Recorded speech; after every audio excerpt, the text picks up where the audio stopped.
নমস্কার বন্ধুরা, আরেকটা ভিডিওতে স্বাগত। আজকের ভিডিওটা হচ্ছে আধার লক হয়ে গেলে আনলক করে কিভাবে।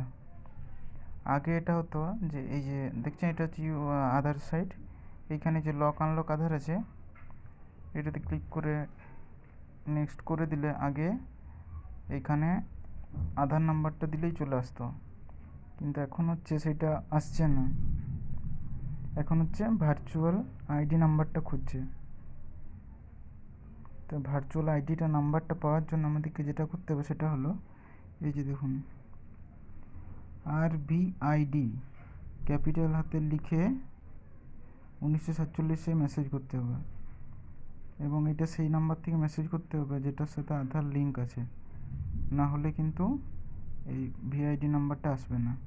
এরপর ভিআইডি নাম্বারটা চলে এলে এই আনলক আধারে গিয়ে নেক্সট করে আনলক আধারে গিয়ে এইখানে ভিআইডি নাম্বারটা দিতে হবে, দিয়ে ক্যাপচাটা দিলে সেন্ড ওটিপিটা আসবে। ওটিপিটা আসার পরে আনলক করে দিলে সেটা আনলক হয়ে যাবে। Thank you.